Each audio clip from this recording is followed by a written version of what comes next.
എല്ലാവർക്കും നമസ്കാരം. Welcome back to നിയാൻസ്.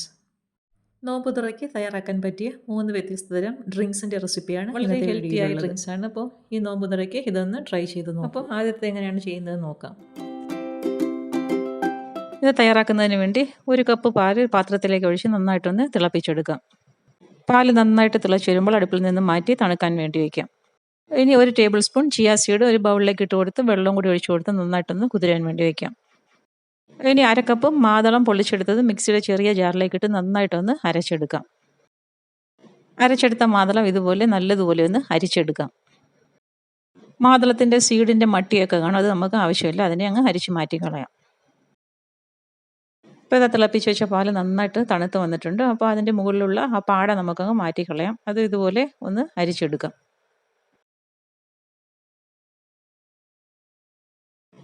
പാൽ ഇതേപോലെ ഒന്ന് നമുക്ക് അരിച്ചെടുക്കാം. പിന്നീട് അതിലേക്ക് 2 or 3 ഈന്തപ്പഴം ഇട്ട് കൊടുക്കാം. ഈന്തപ്പഴം നന്നായിട്ട് സോഫ്റ്റ് ആയിട്ടുള്ള ഈന്തപ്പഴമാണ് നല്ലത്. അപ്പോൾ പാല് തണുക്കാൻ വയ്ക്കുന്ന കൂട്ടത്തിൽ തന്നെ അതും കൂടി അതിലേക്ക് ഇട്ട് കൊടുത്തതിന് ശേഷം ഫ്രിഡ്ജിലേക്ക് മാറ്റി കൊടുക്കാം. അപ്പോൾ ഈന്തപ്പഴമൊക്കെ ഇട്ടതിന് ശേഷം നമുക്കിനി ഇത് ഫ്രിഡ്ജിലേക്ക് തണുക്കാൻ വേണ്ടി വയ്ക്കാം. പാല് നന്നായിട്ട് തണുത്ത് കിട്ടിയിട്ടുണ്ട്. അതിലേക്ക് ഇട്ട് കൊടുക്കുന്ന ഈന്തപ്പഴമൊക്കെ നല്ല കുതിർന്ന് സോഫ്റ്റായി കിട്ടിയിട്ടുണ്ട്. ഇനി നമുക്കിത് മിക്സിയുടെ ജാറിലേക്ക് മാറ്റി കൊടുക്കാം. പിന്നീട് നേരത്തെ ജ്യൂസാക്കി വെച്ചിരിക്കുന്ന മാതളവും കൂടി അതിലേക്ക് ഒഴിച്ചു കൊടുക്കാം. ഇനി അതിലേക്ക് ഒരു പകുതി നേന്ത്രപ്പഴവും കൂടി ചെറുതായിട്ട് അരിഞ്ഞ് ഇട്ട് കൊടുക്കാം. നേന്ത്രപ്പഴവും മാതളവും പാലും ഈന്തപ്പഴവും എല്ലാം തന്നെ ഹെൽത്തിന് വളരെ നല്ലതാണല്ലോ. അപ്പോൾ ഇഫ്താറിന് ഈ ഒരു ഡ്രിങ്ക് എല്ലാവരും ഒന്ന് ചെയ്ത് നോക്കൂ. ഇത് അരിഞ്ഞ് വെച്ചിരിക്കുന്ന നേന്ത്രപ്പഴവും കൂടി ഇതിലേക്ക് ചേർത്ത് കൊടുക്കാം. പിന്നീട് മധുരത്തിന് ആവശ്യമായ 1 സ്പൂൺ പഞ്ചസാര മാത്രമേ ചേർത്ത് കൊടുക്കുന്നുള്ളൂ. എല്ലാത്തിലും മധുരം ഉള്ളതുകൊണ്ട് പഞ്ചസാര വളരെ കുറച്ച് മതി. നന്നായിട്ടൊന്ന് അടിച്ചെടുത്തതിന് ശേഷം ഒരു പാത്രത്തിലേക്ക് മാറ്റി കൊടുക്കാം. പാത്രത്തിലേക്ക് ഒഴിച്ചു കൊടുത്തതിന് ശേഷം നമ്മൾ കുതിർക്കാൻ വേണ്ടി വെച്ചിരുന്ന ചിയ സീഡും കൂടി ഇതിലേക്ക് ചേർത്ത് കൊടുത്ത് വീണ്ടും നല്ലതുപോലെ ഒന്ന് മിക്സ് ചെയ്ത് കൊടുക്കാം. ഇപ്പോൾ ഇത്രയേ ഉള്ളൂ, വളരെ ഹെൽത്തിയായ ഡ്രിങ്കാണ്. ഇനി നമുക്ക് സെർവ് ചെയ്യാൻ നേരത്ത് ഗ്ലാസ്സിലേക്ക് മാറ്റി കൊടുക്കാം. കുട്ടികൾക്കൊക്കെ കൊടുക്കാൻ പറ്റിയ വളരെ ഹെൽത്തിയായ ഡ്രിങ്കാണ്. അപ്പോൾ ഈ രീതിയിലൊന്ന് ട്രൈ ചെയ്ത് നോക്കൂ. അപ്പോൾ നോമ്പ് തുറക്കുന്ന സമയത്ത് ഈ ഡ്രിങ്ക് ഇങ്ങനെ തയ്യാറാക്കി കഴിച്ചു നോക്കൂ. അപ്പോൾ അടുത്തത് നമുക്ക് നോക്കാം. ഇത് തയ്യാറാക്കുന്നതിന് വേണ്ടി 1 ടീസ്പൂൺ കസ്കസ് കുറച്ച് വെള്ളം കൂടി ഒഴിച്ച് വെച്ച് നല്ലതുപോലെ ഒന്ന് കുതിരാൻ വേണ്ടി വയ്ക്കാം. വെള്ളം ഒഴിച്ച് കൊടുത്തൊരു 5 മിനിറ്റ് ആകുമ്പോഴേക്കും നന്നായിട്ട് കുതിർന്ന് വലിപ്പം വെച്ച് വരും. അപ്പോൾ അതാ ഇതേപോലെ ആയിട്ടുണ്ട്, അതങ്ങോട്ട് മാറ്റി വയ്ക്കാം. ഇനി ഇതാ 2 ടേബിൾ സ്പൂൺ കൂവപ്പൊടി പാത്രത്തിലേക്ക് ഇട്ട് കൊടുക്കാം. ആരോറൂട്ട് പൗഡറാണ് കൂവപ്പൊടി എന്ന് പറയുന്നത്. അപ്പോൾ ഇതാ 2 ടേബിൾ സ്പൂൺ ഒരു ബൗളിലേക്ക് ഇട്ട് കൊടുത്തതിന് ശേഷം അതിലേക്ക് കുറച്ച് വെള്ളം ഒഴിച്ച് കൊടുത്ത് ഒട്ടും കട്ടയില്ലാതെ നന്നായിട്ടൊന്ന് കലക്കിയെടുക്കാം. ഈ കൂവപ്പൊടി നമ്മുടെ വയറിനൊക്കെ ഏറ്റവും നല്ലതാണ്. ഇനി 1.5 കപ്പ് വെള്ളം ഒരു പാത്രത്തിലേക്ക് ഒഴിച്ചു കൊടുത്ത് നല്ലതുപോലെ ഒന്ന് തിളപ്പിച്ചെടുക്കാം. വെള്ളം തിളച്ച് വരുന്ന സമയത്ത് നേരത്തെ നമ്മൾ കലക്കി വെച്ചിരുന്ന കൂവപ്പൊടി ഉണ്ടല്ലോ, അത് ഇതിലേക്ക് ഒഴിച്ചു കൊടുത്ത് നല്ലതുപോലെ ഒന്ന് മിക്സ് ചെയ്ത് കൊടുക്കണം. അപ്പോൾ അത് തിക്കായിട്ട് വരുന്നവരെ ഇതിനെ ഒന്ന് ഇളക്കി കൊടുക്കാം. കൂവപ്പൊടി ചേർത്ത് കൊടുത്തതിന് ശേഷം കൈയെടുക്കാതെ തുടരെ ഇളക്കണം. ഒരു ഏകദേശം 3 മിനിറ്റ് കൊണ്ട് തന്നെ നല്ലതുപോലെ ഒന്ന് തിക്കായിട്ട് വരും. ആ ഒരു സമയമാകുമ്പോഴേക്കും ഫ്ലെയിം ഓഫ് ചെയ്ത് അടുപ്പിൽ നിന്ന് മാറ്റി കൊടുക്കാം. ഇനി 1 കപ്പ് തേങ്ങ ചിരകിയതും വേണം, 1 ക്യാരറ്റും വേണം. ഈ തേങ്ങ ചിരകിയത് കുറച്ച് വെള്ളം കൂടി ചേർത്ത് മിക്സിയിൽ അടിച്ച് അതിൻ്റെ പാലൊന്ന് ക്യാരറ്റിൽ ധാരാളം വൈറ്റമിൻ എ അടങ്ങിയിട്ടുണ്ട്. ക്യാരറ്റ് ദിവസവും യൂസ് ചെയ്യുന്നത് കൊണ്ട് തന്നെ രോഗപ്രതിരോധ ശേഷി കൂട്ടാനും സ്കിൻ നല്ല ഗ്ലോ ആവാനും സ്കിന്നിലെ ചുളുക്കുകളൊക്കെ മാറാനും സഹായിക്കും. ഇനി ക്യാരറ്റ് പീൽ ചെയ്തതിന് ശേഷം നന്നായി ഒന്ന് ഗ്രേറ്റ് ചെയ്തെടുക്കാം. അതിൻ്റെ കൂടെ തന്നെ തേങ്ങയുടെ പാലും കൂടി എടുത്ത് വയ്ക്കാം. ഇനി നേരത്തെ തയ്യാറാക്കി വെച്ചിരുന്ന കൂവപ്പൊടി കാച്ചിയത് മിക്സിയുടെ ജാറിലേക്ക് ഒഴിച്ചു കൊടുക്കാം. നന്നായി തണുത്തതിന് ശേഷം മാത്രമേ ഒഴിച്ചു കൊടുക്കാവൂ. പിന്നീട് അതിലേക്ക് ക്യാരറ്റ് ഗ്രേറ്റ് ചെയ്ത് വെച്ചിരുന്നതും കൂടി ചേർത്ത് കൊടുക്കാം. ഇനി തേങ്ങാപ്പാലും അതിലേക്ക് ഒഴിച്ചു കൊടുക്കാം. ഇനി മധുരം ആവശ്യമുണ്ടെന്നുണ്ടെങ്കിൽ മാത്രം 1 ടേബിൾ സ്പൂൺ തേൻ ചേർത്ത് കൊടുക്കാം. തേൻ ചേർത്തില്ലെങ്കിലും തേങ്ങാപ്പാലിൻ്റെയും ക്യാരറ്റിൻ്റെയും ഒക്കെ ഒരു മധുരം അതിനുണ്ടാവും. ഇതെല്ലാം കൂടി അരച്ചിട്ട് നമുക്കൊരു പാത്രത്തിലേക്ക് മാറ്റി കൊടുക്കാം. ഇനി നമ്മൾ നേരത്തെ വെള്ളത്തിലിട്ട് വെച്ചിരുന്ന കസ്കസും കൂടി ഇതിലേക്ക് ചേർത്ത് കൊടുക്കാം.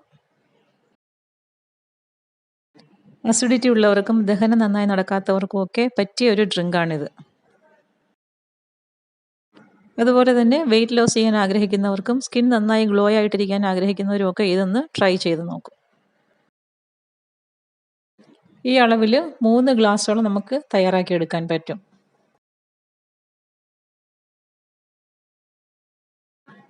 ഇനി ഇതിൻ്റെ മുകളിലേക്ക് കുറച്ചൊന്ന് ഗാർണിഷ് ചെയ്യാൻ വേണ്ടി കുറച്ച് കസ്കസും കുറച്ച് ക്യാരറ്റ് ഗ്രേറ്റ് ചെയ്തതും കൂടി ഇട്ട് കൊടുക്കാം.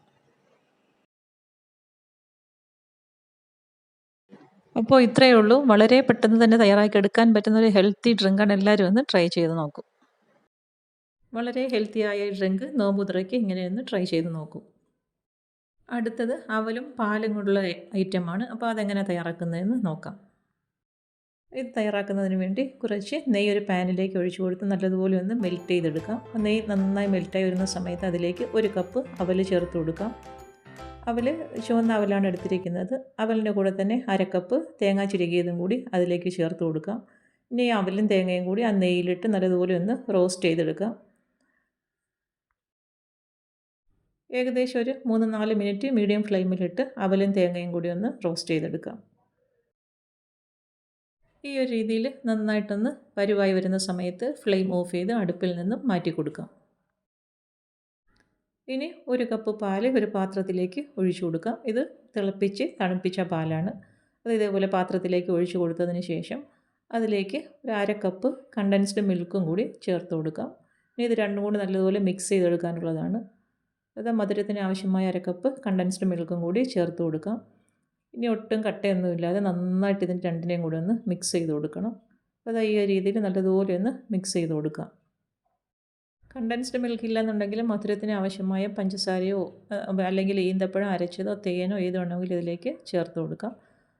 ഇത് 1 table spoon custard powder 1/4 cup പാലിൽ കുറുക്കിയെടുത്തതാണ്. അതും കൂടി ഇതിലേക്ക് ചേർത്ത് കൊടുക്കാം. അതും ചേർത്ത് കൊടുത്തതിന് ശേഷം വീണ്ടും നന്നായിട്ടൊന്ന് മിക്സ് ചെയ്ത് കൊടുക്കാം. അതും ഒട്ടും കട്ടയൊന്നുമില്ലാതെ ഈ ഒരു രീതിയിൽ നല്ലതുപോലെ ഒന്ന് മിക്സ് ചെയ്ത് കൊടുക്കാം. അല്ലെന്നുണ്ടെങ്കിൽ ഇതെല്ലാം കൂടെ മിക്സിയിലിട്ടൊന്ന് അടിച്ചെടുത്താലും മതിയാകും. ഇനി നമുക്ക് സെറ്റ് ചെയ്യാം. അപ്പോൾ അത് ആദ്യം അവലും തേങ്ങയും കൂടെ റോസ്റ്റ് ചെയ്തത് ഗ്ലാസ്സിലേക്ക് ഇട്ട് കൊടുക്കാം. കുറച്ച് ഭാഗം ഇട്ട് കൊടുക്കാം. പിന്നീട് അതിലേക്ക് തയ്യാറാക്കി വെച്ചിരിക്കുന്ന പാലിൻ്റെ മിക്സ് ഉണ്ടല്ലോ അത് ആവശ്യത്തിന് ഒഴിച്ചു കൊടുക്കാം. 2 ഗ്ലാസ്സിൽ ഇങ്ങനെ സെറ്റ് ചെയ്തെടുക്കുന്നുണ്ട്. അത് ഒഴിച്ചു കൊടുത്തതിന് ശേഷം അതിൻ്റെ പുറത്തായിട്ട് കുറച്ച് ബൂസ്റ്റ് ഇട്ട് കൊടുക്കാം. ഇതൊക്കെ ഓപ്ഷണലാണ്. ബൂസ്റ്റ് വേണമെന്നുണ്ടെങ്കിൽ ഇട്ട് കൊടുത്താൽ മതി. അപ്പോൾ ബൂസ്റ്റ് ഇട്ട് കൊടുത്തതിന് ശേഷം വീണ്ടും അതിൻ്റെ പുറത്തായിട്ട് അവലിൻ്റെ മിക്സ് ഇട്ട് കൊടുക്കാം. ഈ ഒരു രീതിയിൽ നമുക്ക് ലെയറായിട്ട് സെറ്റ് ചെയ്തെടുക്കാം. വീണ്ടും അവലിട്ട് കൊടുക്കുകയാണ്. അതിനുശേഷം വീണ്ടും നമുക്ക് പാലിൻ്റെ മിക്സ് അവലിൻ്റെ പുറത്തായിട്ട് ഒഴിച്ചു കൊടുക്കാം. അപ്പോൾ ഇങ്ങനെ ലെയർ നമുക്ക് എത്രത്തോളം വേണോ അത്രത്തോളം ഇതേപോലെ സെറ്റ് ചെയ്തെടുക്കാം. വീണ്ടും പാലിൻ്റെ മിക്സ് ഒഴിച്ചു കൊടുക്കുകയാണ്. അത് ഒഴിച്ചു കൊടുത്തതിന് ശേഷം വീണ്ടും കുറച്ച് ബൂസ്റ്റും കൂടെ അതിൻ്റെ പുറത്ത് ഇട്ട് കൊടുക്കാം. ബൂസ്റ്റ് ഇട്ട് കൊടുക്കുന്നത് ഫ്ലേവർ ഇഷ്ടമുള്ളവർ മാത്രം ചേർത്ത് കൊടുത്താൽ മതി. അപ്പം 2 ഗ്ലാസ്സിലും ഇതേപോലെ ബൂസ്റ്റ് ഇട്ട് കൊടുക്കാം. വീണ്ടും അതിൻ്റെ പുറത്ത് അവലിൻ്റെ മിക്സ് ഇട്ട് കൊടുക്കാം. ഈ ഒരു രീതിയിൽ സെറ്റായിട്ട് നമുക്ക് ഓരോ ലെയർ ഇങ്ങനെ ആക്കിയെടുക്കാം. ഇപ്പോൾ 2 ഗ്ലാസ്സിൽ ഇതേപോലെ വീണ്ടും അവലിൻ്റെ മിക്സ് ഇട്ട് കൊടുക്കാം. അതിനുശേഷം അതിൻ്റെ പുറത്ത് വീണ്ടും കുറച്ച് ബൂസ്റ്റും കൂടെ ഇട്ട് കൊടുക്കാം. ഈ ഒരു രീതിയിൽ നമുക്കിതെല്ലാം സെറ്റ് ചെയ്തെടുക്കാം. ഇത് സത്യത്തിൽ ഡ്രിങ്ക് എന്ന് പറയാൻ പറ്റത്തില്ല, കോരി കഴിക്കുന്ന ഒരു സാധനമാണ്. അപ്പം നല്ല ടേസ്റ്റാണ്. ഈ ഒരു രീതിയിൽ ഇതും കൂടി ഒന്ന് ട്രൈ ചെയ്ത് നോക്കൂ. ഏറ്റവും മുകളിലായിട്ട് ആവശ്യമുള്ള ബൂസ്റ്റും കൂടി ചേർത്ത് കൊടുക്കാം. ഇത് ഇങ്ങനെ വേണമെങ്കിലും കഴിക്കാം, അല്ലെങ്കിൽ ഫ്രിഡ്ജിൽ വെച്ച് തണുപ്പിച്ചിട്ടും കഴിക്കാം. അപ്പോൾ ഇന്നത്തെ വീഡിയോ ഇത്രയേ ഉള്ളൂ. ഇഷ്ടമായാൽ ലൈക്ക് ചെയ്ത് സബ്സ്ക്രൈബ് ചെയ്ത് സപ്പോർട്ട് ചെയ്തേക്കൂ. വീണ്ടും അടുത്ത വീഡിയോയിൽ കാണുന്നത് വരെ bye from Niyans. Thanks for watching.